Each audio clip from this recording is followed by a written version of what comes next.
big room. This is not intimidating at all. No. Hi, everybody. So nice to be here. Thank you. Very happy you're here. So I always ask this question during this panel, but I'm particularly interested in your answer since you grew up in South Africa, pretty far from Hollywood. Yeah. When you were growing up, who were some of the kick-ass women that you were looking up to? Did you have anybody that you were looking at? Like, Other than my kick-ass mom? That's always a good answer. Always a good answer. Yeah, my mom was pretty kick-ass. You know, I remember being really young and seeing Sigourney Weaver. Yes. And that changed just womanhood and girlhood on like a whole other level for me. Not just in action genre, but just who she embodied in that film and just how capable she was. And yeah, it just really did something for me. I remember going back and watching that movie when I did Monster. So it's not just an action thing, it's something she transcends in that film. And I love Linda Hamilton. I mean, like, there's so many great females who just really hold their own in the genre. But Sigourney has always been very close to my heart, for sure. That's a good one. And I think you are also raising the genre with Atomic Blonde. It's pretty amazing. And I know you've been producing it and developing it for years. And you had told me you were really interested in finding a protagonist who was unapologetic and could play by the same roles as men, which I love. And what I'm wondering is, I know you must get a million scripts sent to you all the time. Was there a lack of that? Were you finding that something you had to go out and develop yourself to make it happen? You know, I wanted something very specific, and I think when you are looking for something that specific, I was open to landing on my lap, but that wasn't happening, and I was about to turn 40, so kind of took matters in my own hands and said, why not actively go with my production company and search for something like this? So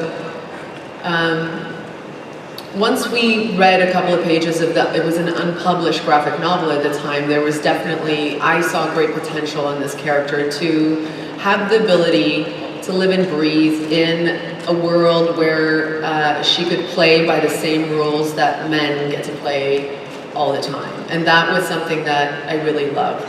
Yeah. What else is it about Lorraine? Because I feel like one of the things I've heard from you before is we don't learn a lot about her backstory. She's sort of an enigma, and that's totally okay, and that sort of falls into what you're talking about. I love it, yeah. I love it. I love that, I think sometimes we can, when a story doesn't quite work, I find that the female characters in the movie will always be the ones that are used to then emotionally manipulate in a way that men don't get used in that way. Meaning that, we're known to be nurturers and we might not be thought of as just warriors. So we need a reason to become a warrior. And I have a problem with that because we really are warriors and it's time for us to be shown that way. We don't need to lose a child or to lose a husband or to have some kind of a revenge story in order to become a warrior. I think that's it's not today. And I love that about Lorraine. I love that Lorraine lives and breathes in this world and she exists. She's simply her. And we don't ever over-explain why she exists or why she's any good at her job or anything like that. She's there. And I love that about her. Yeah. I was going to ask you what some of your biggest pet peeves were about the way Hollywood writes women. I think you basically just explained it. I mean, they tend to put women into certain categories that Lorraine does not fit into. Yeah, I mean, look, I get it. I love an emotional story, but I think there are different ways to tell emotional stories than to just kind of go for that easy, manipulative emotion. I mean, I am a moviegoer. I love going to the movies. I love sitting in a dark room and, going to a world and having the people in that world take you on an emotional journey. But I think that sometimes it can, like, I feel like there's a laziness behind it. It's just such easy choices. It's like, of course I'm gonna care for this woman if you tell me that her husband died, but what if you don't tell me her husband died? Like, can you still have me feel something for her? And, you know, I think we all have to kind of step up to the plate and work a little harder to find interesting choices to have with women and not go to these very easy mother, nurturer, the Madonna horror complex place that we've just kind of lived in for so long. Yeah, absolutely. And I think we should show everybody a little bit of Lorraine in action. Don't you guys want to see it?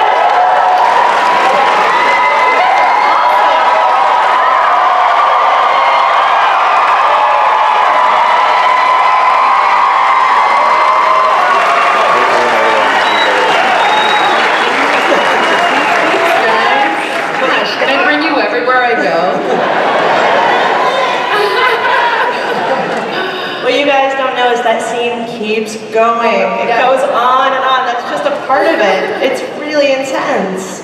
Yeah, it's we kind of knew early on that we wanted to try something like that, but we just didn't know if we actually could. And I think up until the day that we actually started shooting that sequence, I don't think, you know, Wes as producers, me as an actor, David as a director, actually knew if we could physically pull it off. And we shot it in continuity, so that whole scene starts on day one and we finished it 3.5 days later.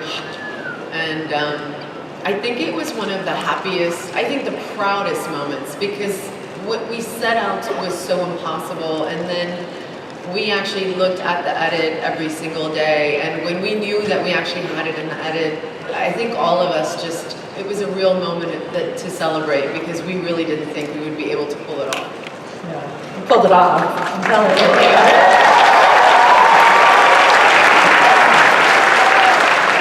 So, what kind of physical training and shape do you need to get into before attempting shooting a scene like that? Oh, it's brutal. There's nothing easy about it. I think I knew that would be such a big part of this film, and so I think mentally I was prepared. Or as prepared as I could be for it. But once you show up for that first 4-hour workout and you get up in the middle of the night to go to the toilet and you can't sit down and you're like, I'm not gonna be able to do this tomorrow, and you show up and you do it again, this time 5 hours. You know, I think it was good for me. I think that there's something in all of us when we push ourselves to that place where we think we can't go anymore, and that's definitely where I found myself in this movie. I still wanted it with everything that was in my body, but it took a lot of work to actually get to that place. And 2.5 months later, you know, I saw the first footage. I didn't really want to see any of the behind the scenes stuff that they were shooting, and I saw the first little bit of it. And I got really emotional, because all that time I was like, nobody's gonna buy this. And then seeing that, you know, we were actually getting to that place, I felt really confident going into the film. And then once we were shooting, we just kept pushing it and going further with it. There's an end sequence in this film. It's a big gun shootout battle that we have in a hotel room, and it was never scripted. And, you know, 5 days before we shot that, David was like, you know, I missed, like, we haven't done an action scene in a while. Let's just turn that into an action scene. And if anybody had ever said that to me before, I would have like a nervous breakdown and be like, I'm not prepared, what are you doing? And I was like, yeah, let's turn it into a gun battle, let's do that. So it was nice to be in that place physically and mentally. You know, it was empowering. I left this film and I did a lot of stuff that I never thought I would be able to do, and that was super empowering for me. Yeah.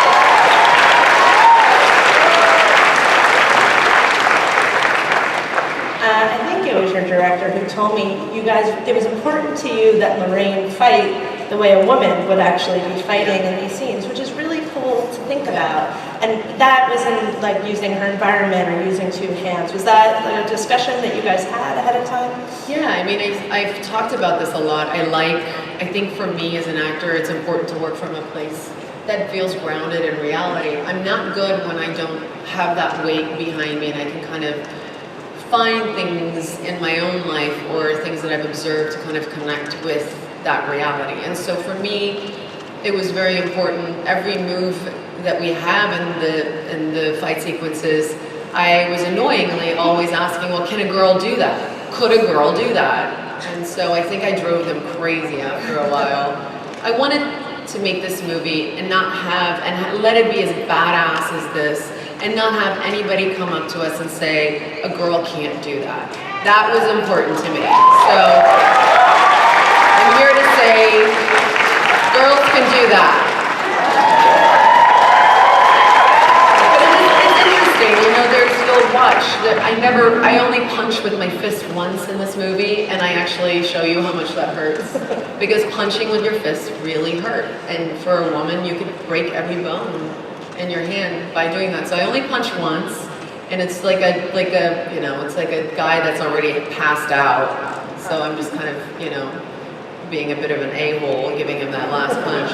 But, you know, I was like, ow, like that hurts, because that's the truth. You never see me really doing that. Everything I'm using is either my elbows, my knees, my entire body, or using my entire body weight to throw, because that's the reality. I can't fight the same way as a guy could fight, but that doesn't mean that I fight any less or any less better than a man.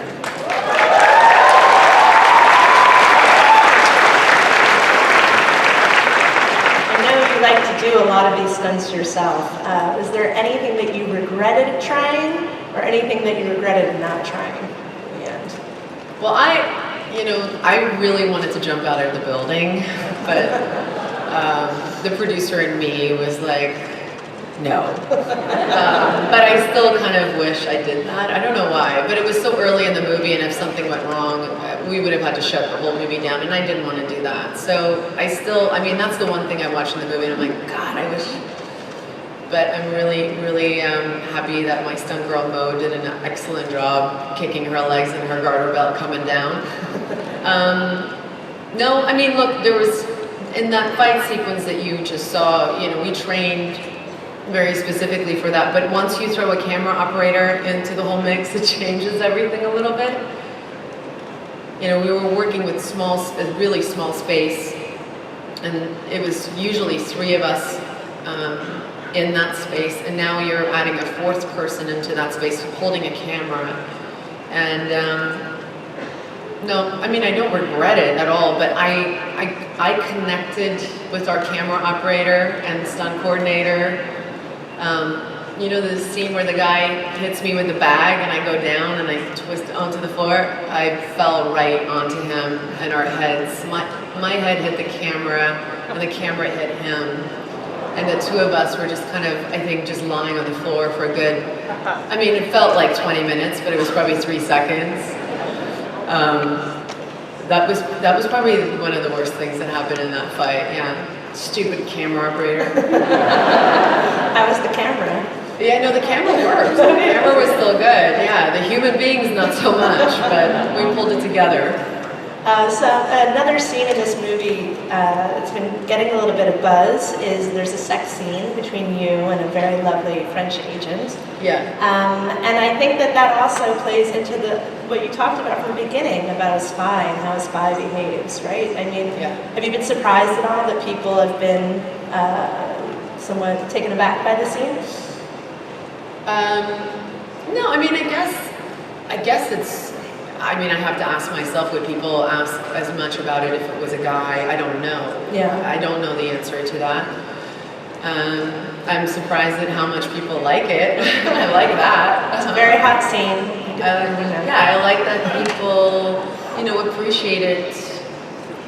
Just, I mean, you know, even though we wanted to make provocative choices for this film and to have this film kind of live and breathe in this heightened state, you know, it's vibrant. This is not your grandfather's spy thriller. Nobody wears gray. Well, one guy does, but it's perfect for him. You know, we really try to take the genre and turn it on its head, and so. You know, putting this movie aside, I just feel in general that community is not necessarily, they're not represented in a way that they should be in film. I feel that actors always talk about holding a mirror up and reflecting society with the work that we do in cinema. But if we're going to do that, we should really do that. And so in a way, this could have been, I could have hooked up with a guy, but it's great that I hook up with a girl. And I'm proud of that. I also think that the story actually gets told it gets furthered through that relationship more than it would have ever gotten furthered if she had a relationship with a man. And I also love that we never see this character, the one time that she struggles with her humanity and being vulnerable is in that scene. And so having it be with another woman, I'm happy that it's not with a man. Yeah. I love that there's not one place in this movie where it's because of a man that she has to kind of find her brokenness. We're just trying to break rules here. We're just trying to kind of see what happens if you take a woman and throw her in different circumstances. And I think, it's not to say that we don't. I love making a scene with a man. I love it in my real life. I mean, so I got nothing against that. But I think that it was good for this film to see a woman have to struggle with being vulnerable and have that be with another woman. Absolutely. Yay for me! I slept with a girl! So this portrayal of Lorraine has stirred up talk that you could play another famous British spy. I'd like to read something your former co-star, Chris Hemsworth, said recently to W Magazine. He said, "I think Charlize Theron should be the next James Bond. There's more. She embodies every ounce of strength and nobility and dignity and integrity that character should have, and she's smart as hell. She's physically able. I just think, why not? It's time." So, we have a female Doctor Who now. Yeah. What do you think about a female? I'm all for it. I also, it feels a little bit uncomfortable talking about something like that when I think another movie is going into production. Hypothetically. I think of this character as something that could hopefully, live and breathe in the same kind of format. Like we could actually make a couple of more movies and see this agent live, and so I'm fine with leaving that over to Daniel or to Idris, who I think would be and I'll do Lorraine. But indulge this fantasy for a second. If you were James Bond, who would be your first choice as Bond boy? Yes, well, I will make my Bond boy a Bond girl. Oh, awesome. Jimmy Fallon already threw his name into the hat. So oh, good. Let's start the list. Wants to be Dickie galore. So I'm open. I did want to go back to some of your earlier roles and wondered when you were a dancer, you're obviously very visible, when it sort of clicked in for you that this was something that you could combine with your acting, that this was a way to sort of combine these two artistic pursuits and with storytelling. Yeah, I mean, it took me a long time to realize why I liked dance. And it definitely was not, the amount of training and the discipline that you have to put in towards dance. And once I lost it, once I couldn't do it anymore, that's when I realized what I loved about it was the storytelling aspect of it. I was never technically the strongest dancer in any company, but when I was Swan Lake, I was an effing swan dying on the stage. And when I was Chazelle, I danced to the death. And I think it took me a long time to realize that that's what I loved about it. It was the ability to emote, to be in an environment where you switch everything off and you go into that space and you tell a story. And so, I just didn't know anything about acting. And so the idea, once it was thrown to me, like, well, what, maybe you should try acting. I was like, I know nothing about this world. I've never met another actor. I've never been in an acting class. So all of that stuff was a little foreign to me. But, you know, cut to, it is very similar. I think that physical presence is sometimes way more powerful than what you can say in any verbal conversation with another person. There are things so powerful with the movement of a face or the movement of a shoulder or the movement of a hand or a head dropping. Little things like that that says so much about a person that words could never accomplish. And so I'm so glad that I've had this nostalgia for dance all these years. And so I think I've just always held on to how can I bring that into my work as an actor. And I think it's really helped me. It's helped me bring an element that, you know, is maybe not necessarily thought of. Right. And Monster, which I think, you know, it's not a traditional, it's not an action movie per se, but it's such a physical role that I would imagine it's equally daunting to try to do as a high kick fight. Yeah. Yeah, there were things about that film that,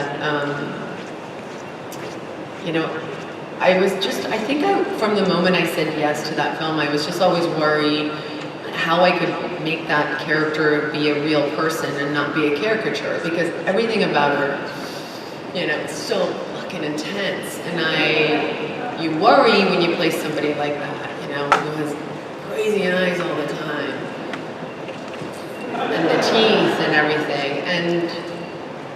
And so I think the physical, that was the first time that the physical actually scared me. And I had to, you know, it took me a long time on that film to get to a place. I don't think I ever became crazy comfortable with it. I think I always walked the line of like, and then, you know, Patty Jenkins was such an incredible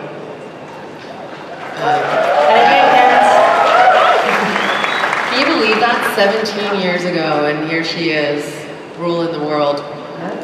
It's amazing.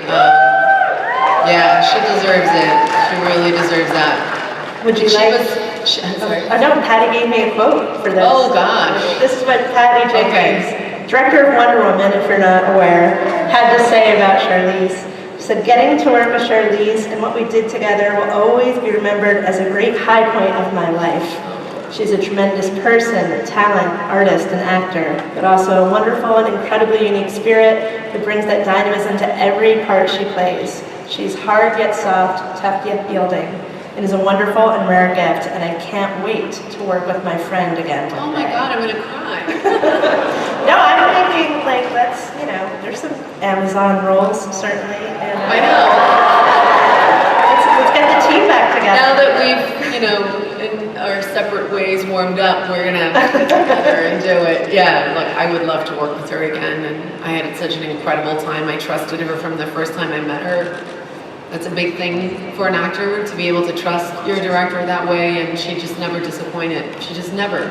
Yeah. I'm still waiting for her to disappoint, because that's what I think of human beings. That's not true either. I actually trust a lot. She's never disappointed. She's incredible. And so to see her and have this moment for me, you know, I just feel incredibly happy for her. Yeah, it's really nice. You know, when I went back and started looking at all of your films, something I think that you don't get enough credit for is what a good driver you are. You seem to be able to drive everything. You know, I've been waiting. Thank you. Mini Coopers. Where did this come from? I was told you kicked all of your co-stars' ass in The Italian Job. I did, yes. You were the best one by far. Mark Wahlberg, Jason Statham, they all puked, literally. We'd go on the track and they'd, like, you know, there's like some stunt driver next to you and you've got a helmet on and you just hear him going, faster, faster, faster. I'm like, who doesn't love this? And then I look, I'm passing Mark and he's barfing at the back of his car. And Jason Statham's like drinking water and putting it on. It's like these dudes, what's wrong with them? I love driving. I love driving. You know, by the time I was 5, I could drive a tractor. So that's just growing up on a farm for you. I love driving, you know, I just dig it. But thank you for acknowledging that, because girls get such a bad rep. It's true. It's time for us to change that. Speaking of driving, I kind of want to just bring up another clip of yours that I think everyone here is familiar with Mad Max, yes? When was the last time you had seen that? I haven't seen that for many years. Yeah, it's still pretty good. This is quite the angle. Yeah, it's a tough one. I mean, that character was so incredible, and I know that there's been talk that there's a backstory that we don't know about. What can we do, all together, all of us, to get George Miller to write another story for Furiosa? I'm with you guys. It's whatever it is, I'll do it with you guys. I love playing that character. And I love that George allowed me to play that character. And that he never, not for a day, fought me on that character and did nothing but support and celebrate who I wanted that woman to be. And he's just amazing. And it would be great, but if he's not ready, then he's not ready. So I'll be waiting, George. But I'm going to be 42 in August, so let's get to it. But you know something about. Yeah, I read the backstory. It was a beautiful backstory of kind of how she ended up, you know, in that world, and how she lost her arm, and and how she was kind of, how he was trying to utilize her but couldn't, and that she was barren, and all of this stuff that, you know, again, we always think of with women, and this was really a character that kind of played against all of that stuff, and I think through playing against it, to me, was a real woman. Yeah. And we're going to take questions in a second if you guys want to start lining up. But it also, there's like a through line between this, I think, and Atomic Blonde as far as these kinds of characters. Is that the things that sort of interest you most right now in playing these sort of unapologetic women? Yeah, I mean, I feel like there's an element of that that's very much part of me. So I was raised to not think that I can't do something just because I'm a woman, or, you know, to not feel held back. And even though you go into the world and you feel it and you're aware of it, and you want to still believe that that's not true. And I think women, you know, we come face to face with that at some point in our life. And then we have to kind of figure out how we work through that. And I think all of those qualities have kind of been with me when I made choices for these characters. I feel like, you know, now I'm allowed, I feel like I have more opportunities where people are allowing me to kind of explore all of those outside lines of what we usually think we can only color in when it comes to a woman. And a lot of that has to do because of Patty Jenkins and Monster, or because of George Miller and Furiosa. So I'm grateful to filmmakers who've allowed me to have those opportunities to go and explore all the things that my mom always told me. Do we have some questions? I can't see anything. I'm assuming there's someone with a question. Just speak. Hello. Hi, there you are. Hi, my name is Mike. Charlize, like Sarah said, you played a lot of different characters, but as far as the DC or Marvel side, was there any characters you would want to play on either side? No, who would you want me to play? Who do you think I could play? The female Thor. I mean... Oh, yeah? Totally. Wow. Or a DC Power Girl. Wow. You sure? Yeah. Oh my gosh, that's nice. Thank you. You're so welcome. Dude, I feel the same about you.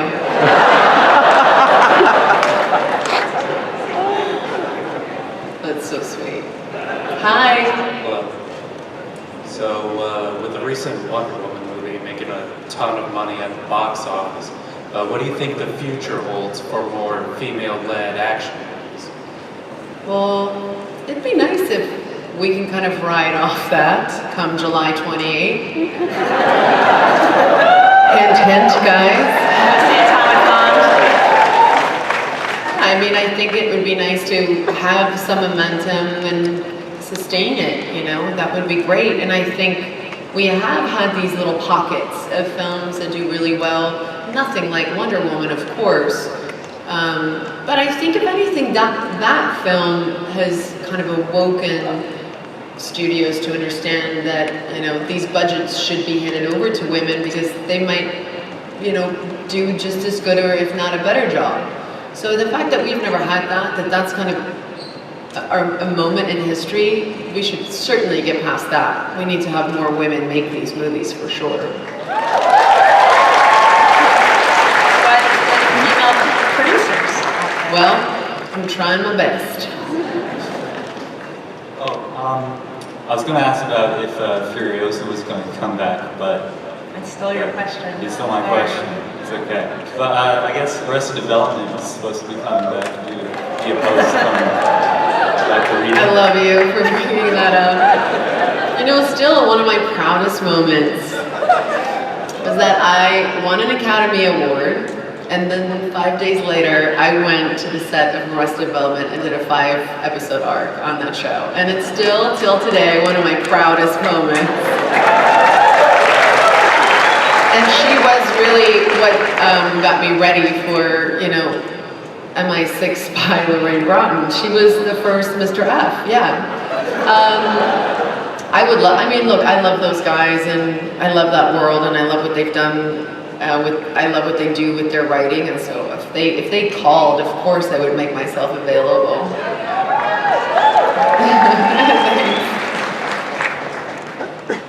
Hey, hi Charlize. I was informed this is the last question. Sorry, everybody else. Wait, not a freaking girl? We need a girl up there too. All right, go ask your question. We need a girl up there too. For the record, Represent. For the record, I love you just as much as the first guy, probably more. But my question is, what is the favorite role of your career where you portrayed a villain, and then the favorite role where you portrayed a hero? Oh, wow. You know, talking about your films and how much you like them or not like them is a little bit like talking about your kids.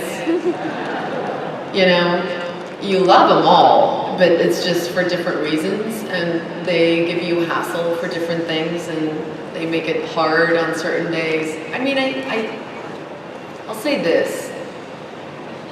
I definitely loved, a hero is so hard because I don't feel like I've ever played a hero, so I don't know if heroes exist.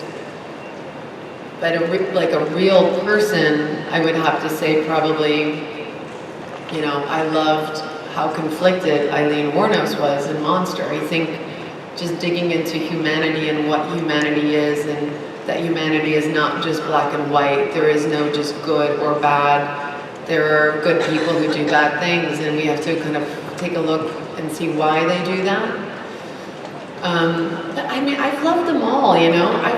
I love the film that I did with Nikki Caro. I've been lucky enough to work with great women in this business. I mean, villain-wise, I feel like they're all a little bit villainous, but I had a blast playing Ravenna. I mean, who am I kidding?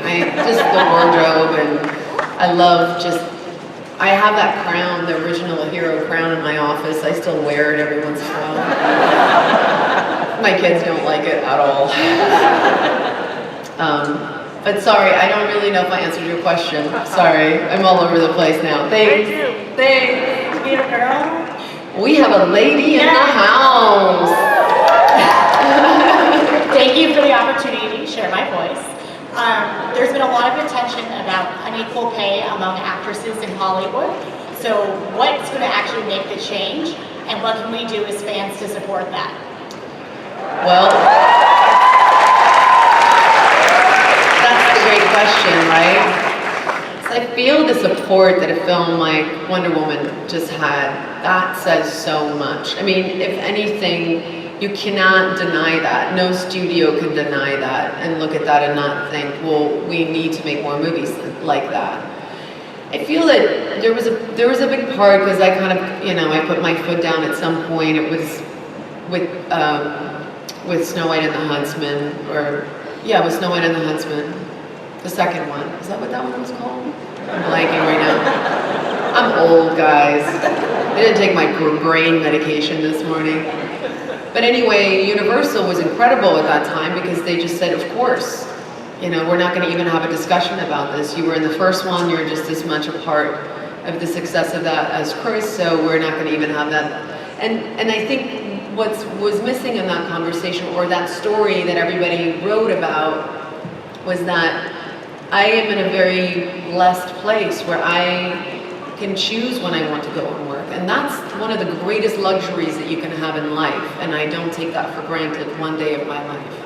But there's a whole industry of actresses in my industry who don't have the luxury of putting their foot down and saying, you know what, I'm not gonna come in for the job, because they have families to support, and if they did that, the producers will just move on to the next girl.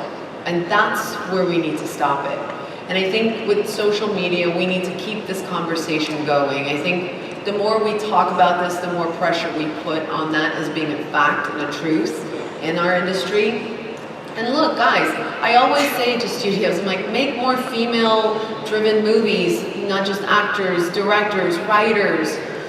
And they always say, well, we would if people go and see them. So how can you help? Go see those movies. I mean, that's really how we're gonna get women to kind of take control of having some kind of an ownership within any part of our industry, whether it's summer blockbusters or fall films or comedies or whatever, you know? We need you guys to support us. We need you guys to go and see it. We need you guys to understand that they're just as good. We're just as good as the guys. Plus we have boobs. They don't have boobs. Thank you. Thank you. I think that was probably the last question, unfortunately, but thank you to Charlize. Thank you, Sarah. Thank you so much.